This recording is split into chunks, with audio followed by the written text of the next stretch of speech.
아멘. 감사합니다. 오늘 요한복음 14장 27절 말씀을 통하여 평안으로 가는 길이라는 제목으로 말씀을 나누기를 원합니다. 어디로 간다고요?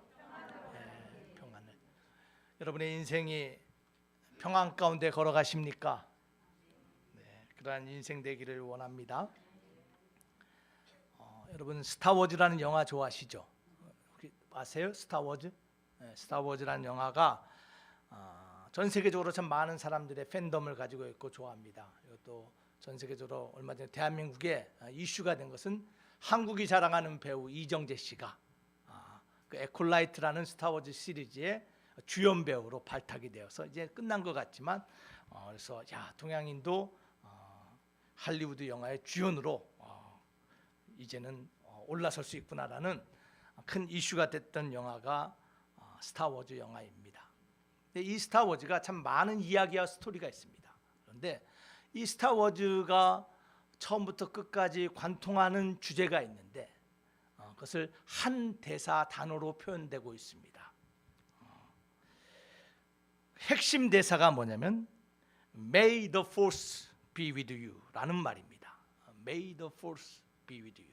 이 말은 뭐냐면 힘이 포스가 너와 함께 하기를 원한다.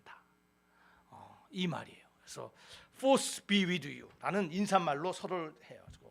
세상을 움직이는 힘이 너 자신을 지키는 힘이 너와 함께 하기를 원한다. 멋지죠? force be with you. 근데 이 말이 어디서 왔을까? 제가 곰곰이 생각해 봤어요. 근데 이 말이 아마 모르겠습니다. 정확히 루카스가 어디서 봤는지 모르겠지만 저 생각에는 성경에서 이 비슷한 말이 나와요. 근데 조금 다른데 요한복음 20장에 보면 우리 주님께서 십자가에서 죽으시고 부활하십니다. 그리고 나서 두려움과 염려 가운데 떨고 있는 제자들에게 나타나셔서 주님이 3번이나 반복적으로 하신 말씀이 있어요. 그 말씀이 뭐냐면 Peace be with you. 너희에게 평강이 있을지어다. 너희에게 평강이 있을지어다. 너희에게 평강이 있을지어다. 주님이 3번을 반복하세요. Peace be with you. 아마 이 말에서 Force be with you가 나오지 않았을까 저는 조심스럽게 생각해요. 여러분 세상은요 힘을 강조합니다. 절대적인 권력을 강조합니다. 그래서 힘과 권력이 너와 함께 하기를 원한다. 그 에너지가 너와 함께 원한다 라고 말하지만 우리 주님은요 평강이 너희와 함께 하기를 원한다.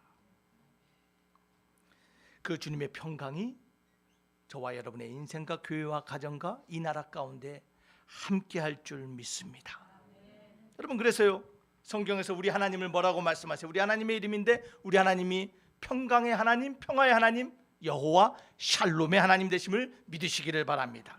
자, 그래서 오늘 본문의 말씀을 다시 한번 읽어볼까요? 그 주님이 이렇게 말합니다. 다 함께 읽어보겠습니다. 시작. 평안을 너희에게 끼치노니 곧 나의 평안을 너희에게 주노라. 내가 너희에게 주는 것은 세상이 주는 것과 같지 아니하리라. 너희는 마음에 근심하지도 말고 두려워하지도 말라. 아멘. 우리 주님이 우리에게 뭘 주신다고요? 평강을 주신대요. 여러분, 여러분의 마음과 생각이 주님 주신 평강으로 가득하십니까? 저를 보고 얘기하세요. 정말 우리의 마음에, 여러분의 가정에, 우리의 교회에 하나님이 주신 평강이 넘치기를 주의 이름으로 축원합니다. 아멘. 그런데요, 주님의 약속하신 이 평강이 항상 우리 삶에 있으면 좋은데 때로는요 우리가 그 평강을 잃어버릴 때가 있어요. 그렇죠, 여러분? 주님이 주신 기쁨과 주님이 주신 평화와 평강이 우리 마음에 차고 넘칠 때가 있는데 때로는요 삶이 우리를 그렇게 놔두지 않아요. 그래서 마음에 근심하고 두려워하며 평강을 잃어버린 우리의 모습이 있습니다.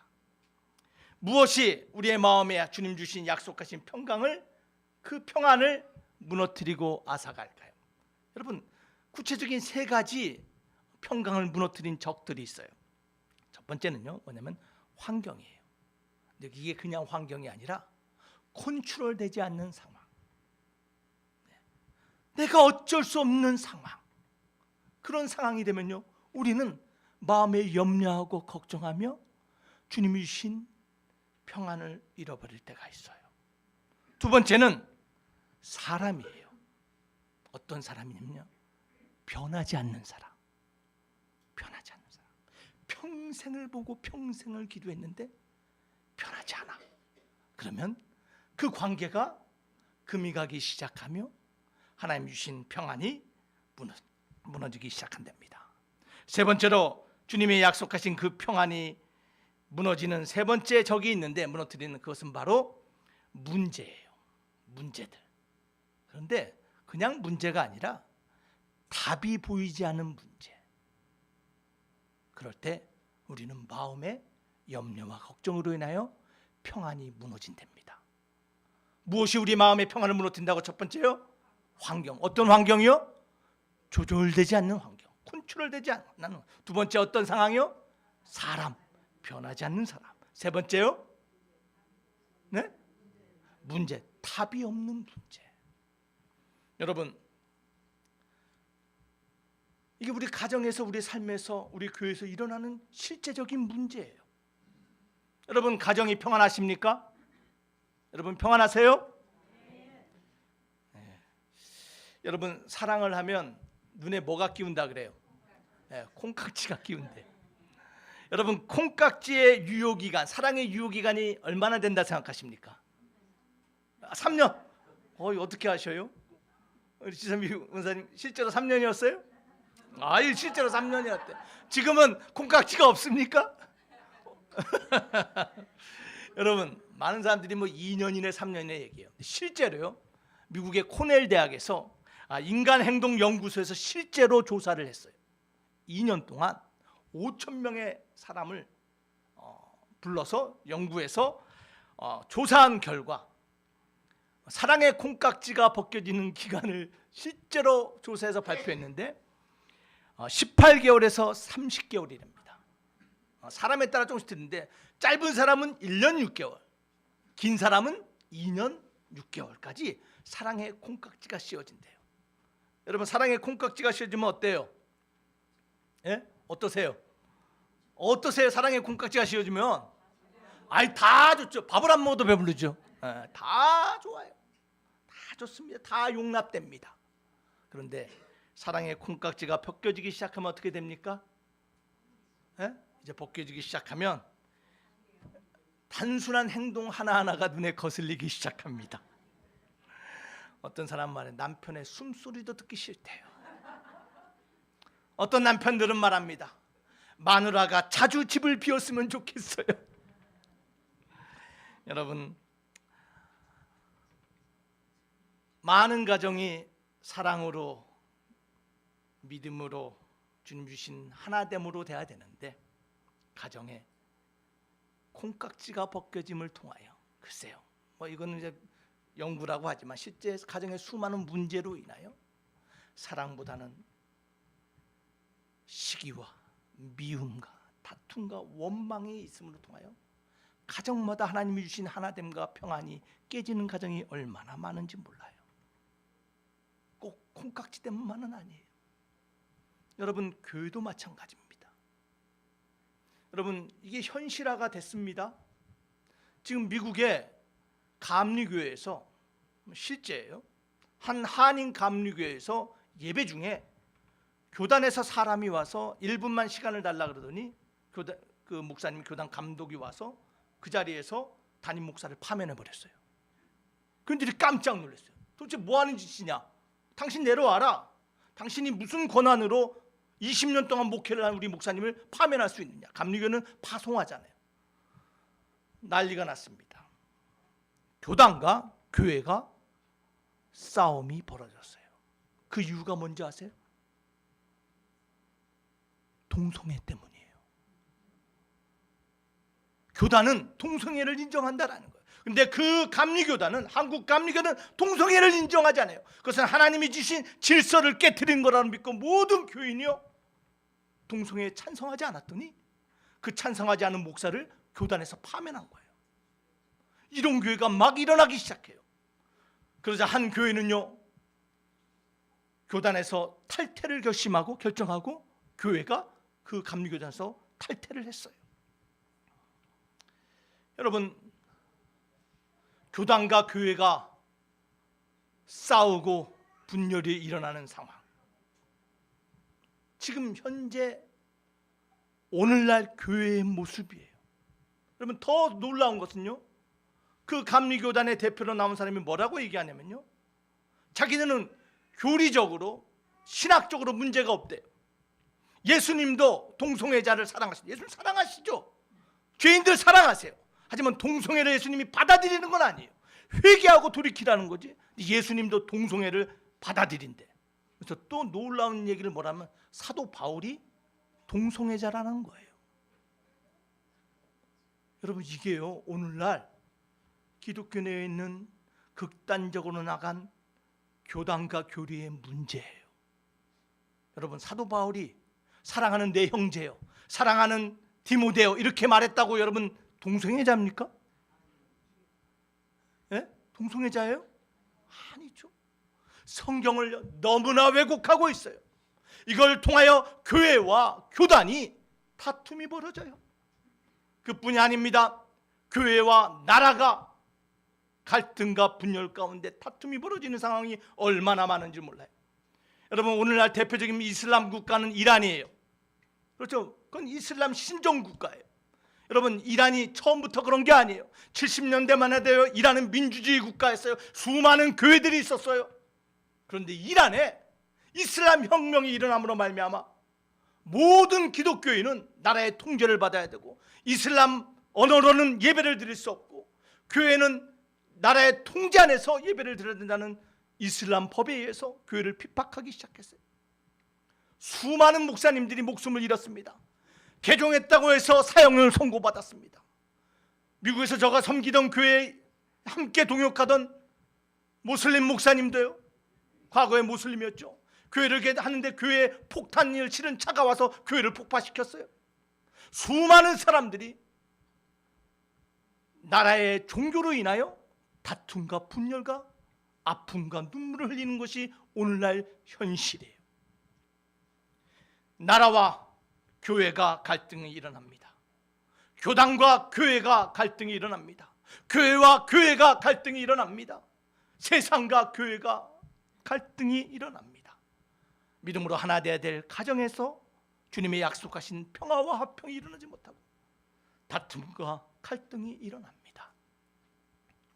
이러한 상황에서 오늘 우리 주님이 평안을 너희에게 끼치노니 곧 나의 평안을 너희에게 주노라. 내가 너희에게 주는 것은 세상이 주는 것과 같지 아니하리라. 너희는 마음에 근심하지도 말고 두려워하지도 말라.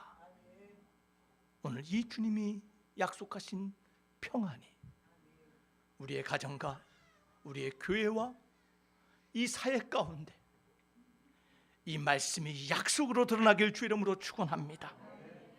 그 평안이 이 땅 가운데 드러나기를 기도하며 평안의 도구로 사용되는 저와 여러분 되어야 될 줄 믿습니다. 여러분, 우리가 걸어가는 인생길, 우리 자녀들이 걸어가는 인생길, 우리 교회가 걸어가는 인생길, 이 나라가 가는 이 길이 하나님이 약속하신 그 평안의 길, 그 평안으로 가는 길이 되어야 될 줄 믿습니다. 세상은 끊임없이 주님이 약속하시고 주신 그 평안을 무너뜨리려고 합니다. 어떻게 주님의 약속하신 그 평안으로 나아갈 수 있을까요? 여러분, 세 가지를 우리 기억합시다. 첫째는요, 받아들입시다. 뭐 하자고요? 받아들여요. 뭘 받아들일까요? 내가 할 수 없는 것을 받아들이는 거예요. 내가 어쩔 수 없는, 내가 눈물 흘리고, 내가 아무리 노력하고, 내가 아무리 두드리고, 내가 아무리 시도해도 변하지 않는 것들이 있어요. 바꿀 수 없는 것에 대한 유일한 반응은 받아들이는 거예요. 여러분, 성경의 대표적인 예가 다윗이잖아요. 다윗이 밧세바와 범죄하고 나서요, 그 죄의 씨앗이 잉태됩니다. 아이를 출산했습니다. 그런데요, 사무엘하 12장에 보니까요, 하나님께서 그 아이를 치심에 아이가 심히 앓는지라라고 말씀하고 있어요. 이 아이가 아팠습니다. 이 핏덩이가 아픕니다. 다윗이 어떻게 했습니까? 하나님 앞에 회개하며 금식하며 하나님 살려달라고 기도합니다. 최선을 다합니다. 할 수 있는 모든 기도를 하나님께 드립니다. 그런데 7일째 되는 날 이 아이가 어떻게 돼요? 죽어요. 다윗이 어떻게 합니까? 최선을 다했지만 그 아이의 죽음을 받아들입니다. 나는 하나님께 부르짖고 하나님께 나는 간구했지만 드러난 현실 받아들였어요. 그리고 현실로 돌아와 자신의 직분을 감당합니다. 이 아이는 하나님의 품에 안겼으리라는 믿음과 확신 가운데 받아들이며 현실로 돌아오는 다윗의 이야기 우리는 너무나 잘 압니다. 사랑하는 드림교회 성도 여러분, 하나님의 약속하신 그 평안을 누리는 인생, 그 평안의 길을 가기 위해서는 첫 번째 우리가 기억해야 될 것은 우리가 변화시킬 수 없는 것, 우리가 컨트롤할 수 없는 것 받아들여야 됩니다. 그거 붙잡고 있어서는 안 돼요. 여러분, 빌립보서 4장 11절과 13절에 바울은 이렇게 말합니다. 다 함께 읽어보겠습니다. 시작. 내가 궁핍함으로 말하는 것이 아니라 어떠한 형편에든지 나는 자족하기를 배우느라. 뭘 배웠다고요? 자족하는 게 뭐예요? 받아들인다라는 거예요. 내가 배부르기도 하고, 내가 풍부하기도 하고, 내가 비천하기도 하고, 내가 높아지기도 한 이 모든 것을 내가 받아들였다라는 거예요. 어떻게 그것이 가능했습니까? 우리 13절 말씀 다 함께 읽어보겠습니다. 시작. 내게 능력 주시는 자 안에서 내가 모든 것을 할 수 있느니라. 사도 바울의 고백이 뭐예요?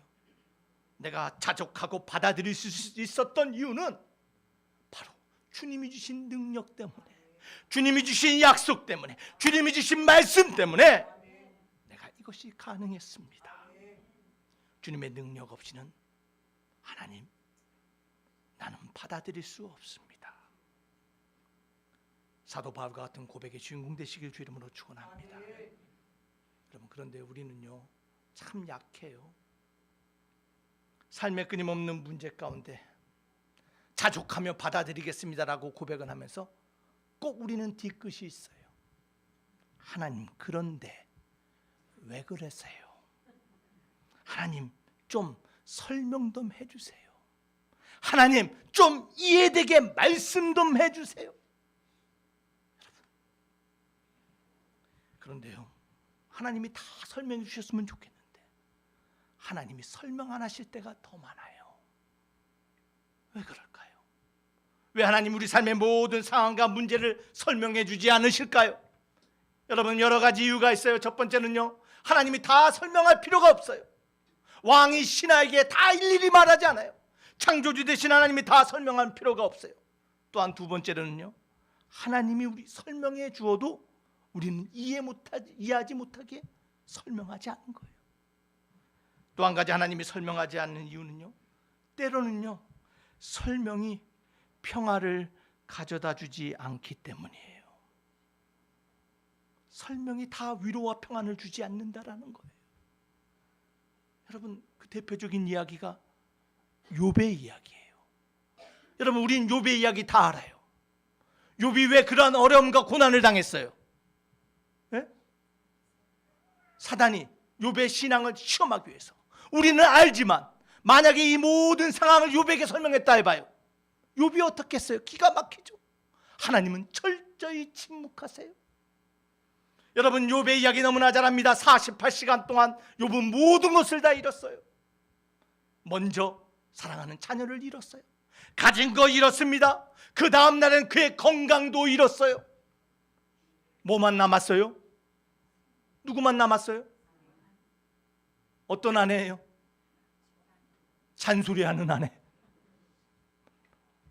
하나님을 욕하고 저주하고 죽으라고 잔소리하는 아내. 그 아내는 떠나지 않고 욥의 곁을 지켰어요. 여러분, 혹시 아내가 잔소리합니까? 하나님의 은혜로 생각하시길 바랍니다. 놀라운 뜻이 담겨져 있다니까요. 설명할 수 없지만 하나님 나라 가면 이해될 하나님의 답이 기다리고 있음을 믿으시기를 바랍니다. 여러분, 욥의 이야기 설명되지 않습니다. 하나님 침묵하십니다. 그 가운데 우리가 할 수 있는 게 뭐예요? 하나님이 침묵하실 때 받아들이는 거예요. 하나님이 침묵하시면 왜 그러냐 따지지 마시고 받아들이는 거. 하나님께서 답을 주시지 않을 때가 있음을 믿음으로 받아들이는 저와 여러분들에게 주 이름으로 축원합니다. 설명할 수도 이해될 수도 없고, 그러나 언젠가는 그 모든 것이 밝혀질 그날이 있음을 믿으며 하나님의 침묵을 받아들인 저와 여러분 되어야 될 줄 믿습니다. 여러분, 평화의 기도라는 것 우리가 잘 알고 있어요. 하나님, 내게 평안을 주사 내가 바꿀 수 없는 것을 받아들이게 하시고, 하나님 나에게 용기를 주사 내가 변화시킬 수 있는 것을 변화시키게 하시며, 하나님 나에게 지혜를 주사 이 둘을 구별하게 하옵소서. 여러분, 이것이 평화의 기도예요. 용기와 받아들임, 그 안에 하나님 주신 지혜로 삶을 살아가는 저와 여러분 되기를 주의 이름으로 축원합니다. 여러분, 하나님 주신 평안을 받기 위해서 첫 번째 뭐 하자고요? 받아들여야 돼요. 있는 그대로 받아들이시길 바랍니다. 여러분의 자녀 그대로 받아들이세요. 어릴 때는 여러분 우리의 말 다 듣지만 나이가 들고 성장하고 결혼하고 자식을 낳으면요, 여러분 부모 말 듣는 자식 없어요. 그대로 받아들이세요. 부부관계도 마찬가지입니다. 배우자 받아들이세요. 재밌는 얘기가 있습니까? 여러분의 재정 상태도 마찬가지예요. 여러분이 어쩔 수 없는 상황이 있잖아요. 받아들이세요. 건강도 마찬가지입니다. 받아들이세요. 그것이 첫 번째 우리가 걸어야 될 우리의 평안으로 가는 길임을 여러분 기억하시기를 바랍니다. 그 다음에 두 번째 단계가 있어요. 거기서 끝나는 것이 아니에요. 왜 우리가 받아들일 수 있습니까? 그것은 바로 우리가 두 번째 신뢰하기 때문이에요. 누구를 신뢰해요? 우리 하나님을 신뢰하기 때문에. 나는 변화시킬 수 없고 나는 바꿀 수 없고 나에겐 답이 없지만 사랑으로 우리를 돌보시는 그 하나님을 신뢰하기에 저와 여러분들은 받아들이는 거예요. 하나님을 신뢰하십니까? 진짜 하나님을 신뢰하십니까? 이사야 26장 3절 말씀 한번 읽어보겠습니다. 이사야 26장 3절 다 같이 읽습니다. 시작. 주께서 견고한 자를 평강하고 평강하도록 지키시리니 이는 그가 주를 신뢰함이니라.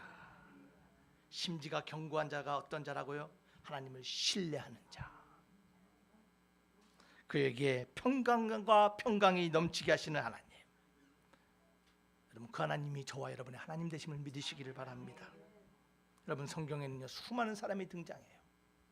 문제 있는 사람, 하나님 앞에 연약한 사람, 하나님이 사용한 사람, 능력의 사람, 믿음이 부족한 수많은 사람들이 등장하는데, 하나님이 사용한 사람들의 공통적인 특징이 있어요.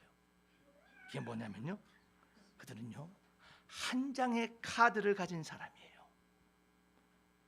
어떤 사람이라고요? 한 장의 카드만 가졌어요. 여러 장의 카드를 갖지 않아요.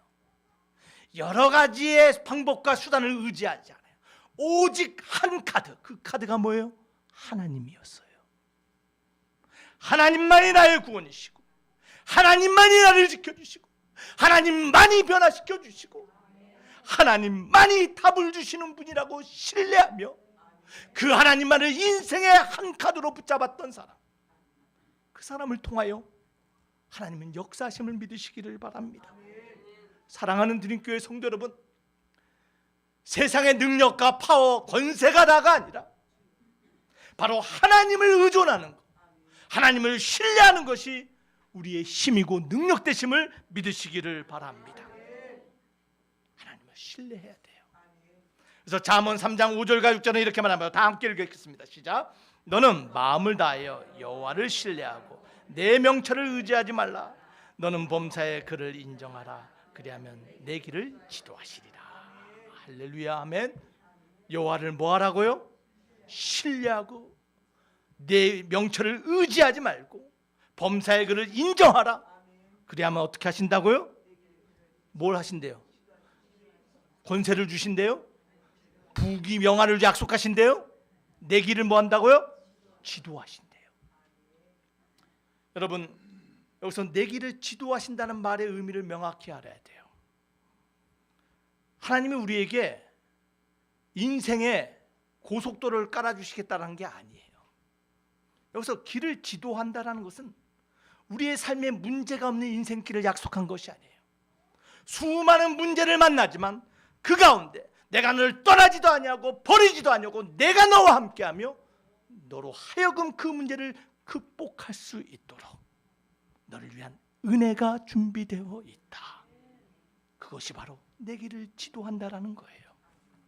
사랑하는 드림교회 성도 여러분, 우리 하나님은 문제없는 삶을 약속하시는 분이 아니에요. 여러분, 신앙생활하면서 여러분 다 경험하시잖아요. 삶에는 왜 이렇게 끊임없는 문제가 나타납니까? 하나 해결하면 또 다른 문제가 기다리고 있어요. 하나 둘 셋 넷 셀 수 없는 문제가 문제 뒤에 있어요. 그런데요, 오늘 우리 성경에 하나님은 뭐라고 약속하세요? 그 문제 때마다 그 문제보다 더 큰 하나님의 은혜가 있느니라. 그것이 바로 우리의 길을 지도하시는 하나님이심을 믿으시기를 바랍니다. 그래서 사도 바울은 빌립보서 4장 6절과 7절에 이렇게 말합니다. 다 함께 읽겠습니다. 시작. 아무것도 염려하지 말고 모든 일에 기도와 간구로 너희 구할 것을 감사함으로 하나님께 아뢰라. 그리하면 모든 지각에 뛰어난 하나님의 평강이 그리스도의 예수 안에서 너희 마음과 생각을 지키시라. 아멘. 우리의 염려, 우리의 기도와 간구, 구할 것 누구에게 아뢰라고요? 하나님께. 왜 아뢰요? 그 하나님을 신뢰하기 때문에. 그때 하나님은 뭐라고 약속하세요? 문제를 해결해 주신대요. 예? 막 돈을 막 확 해주신대요. 제일 먼저 하나님 뭘 돌보셔요? 무엇을 지켜주세요? 마음과 생각을 먼저 지켜주세요. 여러분, 이것이 먼저임을 믿으시기를 바랍니다. 무엇을 먼저 돌보신다고요? 우리의 마음과 생각을 돌보시는 그 하나님. 오늘 그 하나님을 더욱더 신뢰하며 나가는 저와 여러분 되길 주의 이름으로 축원합니다. 그 다음 것은 그 다음 하나님이 하세요. 하나님이 약속하신, 주님이 약속하신 그 평화를 누리기 위해서 첫 번째 뭐 하자고요? 받아들이십니다. 할 수 없는 것 받아들이며 하나님께 맡기며 하나님을 신뢰하며 나가는 저와 여러분 되길 주의 이름으로 축원합니다.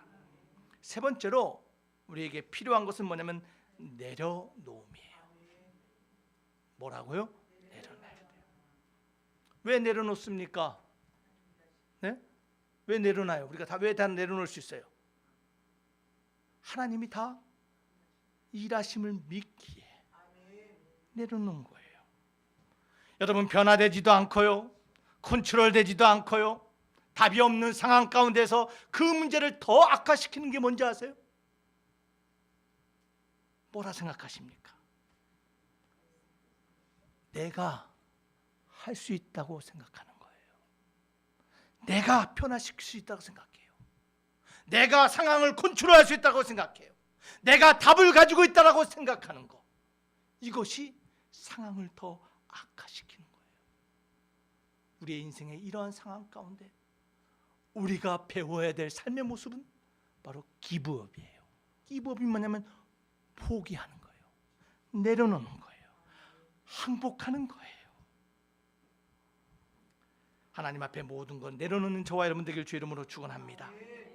여러분, 하나님 앞에 복종하십니까? 내려놓습니까? 로마서 8장 6절과 7절 말씀 한번 보겠습니다. 시작. 육신의 생각은 사망이요 영의 생각은 생명과 평안이니라.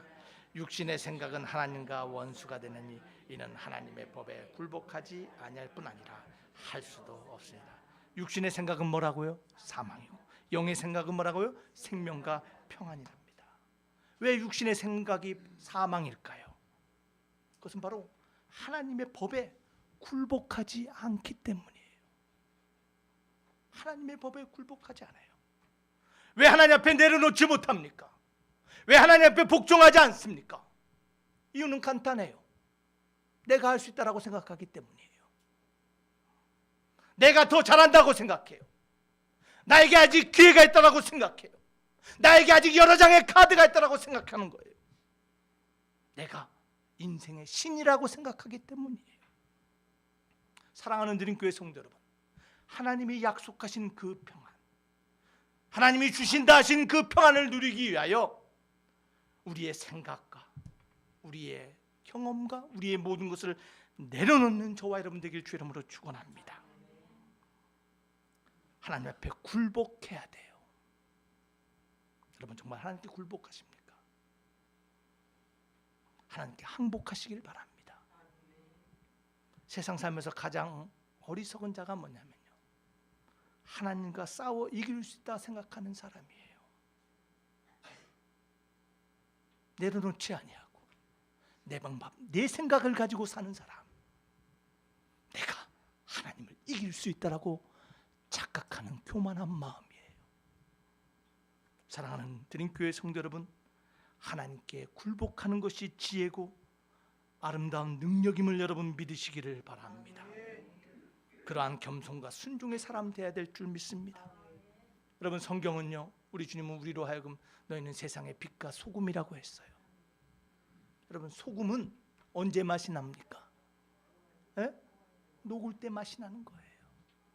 보기는 소금 같은데 녹지 않으면요 화나는 거예요. 아무리 음식에 넣어도 맛을 못 내면 그 소금 어떻게 해야 돼요? 버려야 돼요. 소금은 녹을 때 맛이 나는 거예요. 우리도 마찬가지예요. 하나님 말씀 앞에 온전히 녹아내릴 때, 하나님 나는 하나님 앞에 항복했습니다라고 모든 것을 내려놓을 때, 그때 하나님이 약속하신 평안이 경험될 줄 믿습니다.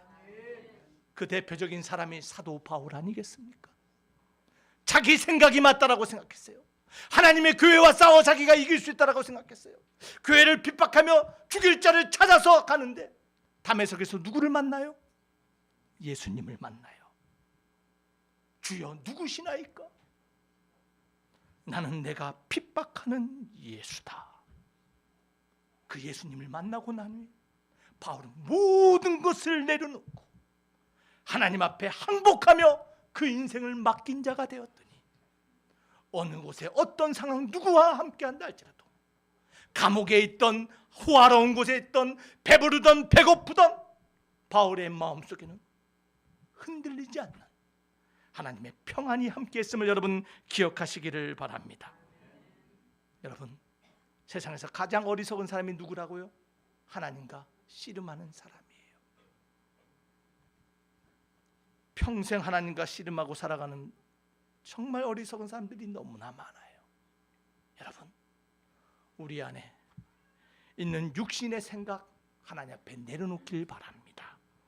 다 하나님이 내 삶의 주인 되시고 컨트롤 하시고 내 삶을 돌보시는 하나님, 내가 해결할 수 없고 내가 가질 수 없고 내가 바꿀 수 없는 것을 이루시는 하나님, 그 하나님이 나의 하나님 여호와 샬롬의 하나님을 믿으며 고백하며 나아가는 저와 여러분 되길 주 이름으로 축원합니다. 시편 119편 165절 말씀 다 함께 읽겠습니다. 시작. 주의 법을 사랑하는 자에게는 큰 평안이 있으니 그들에게는 장애물이 없으리라. 그 인생의 모든 장애물을 극복하며 하나님의 아름다운 도구로 사용하는 복된 자 되길 주 이름으로 축원합니다. 여러분의 인생에 지금 우리의 삶 가운데 교회 가운데 어떤 장애물이 있습니까? 이 장애물을 극복하기 위해서는 먼저 하나님과의 평화의 관계가 회복돼야 될 줄 믿습니다. 로마서 5장 1절 말씀 다 함께 읽겠습니다. 시작. 그러므로 우리가 믿음으로 의롭다 하심을 받았으니 우리 주 예수 그리스도로 말미암아 하나님과 화평을 누리자. 아멘. 예수 그리스도로 말미암아 하나님과 화평을 누리는 자들, 그 화평을 누리는 것뿐만 아니라 나누어 주는 자들, 그 평안의 주인공 되길 주 이름으로 축원합니다. 이를 위해 세 가지 뭐 하자고? 첫 번째 받아들이고, 두 번째 뭐자고요? 신뢰하며, 마지막 뭐라고요? 내려놓는 그 훈련을 통하여 하나님이 세상 가운데 평화의 도구로 쓰는 저와 여러분 되기를 주 이름으로 축원합니다. 기도하시겠습니다. 아버지 하나님 감사합니다. 오늘도 말씀을 통하여 하나님이 약속하신 그 평안을 누리며 걸어가는 인생, 가정, 교회 되게 하시니 감사합니다. 아버지 하나님 아직도 붙잡고 있는 거 있습니까? 아직도 하나님하고 씨름하고 있는 거 있습니까? 아버지 하나님 모두 하나님 앞에 굴복하며 내려놓게 하시고 그 하나님을 100% 신뢰하며 온전히 신뢰하며 하나님께 맡기며 나아가는 저희들 되게 하여 주시옵소서. 아버지 하나님 그 약속이 우리의 삶 가운데 날마다 하나님의 능력으로 나타날 줄 믿사옵고 예수님 이름으로 기도하옵나이다.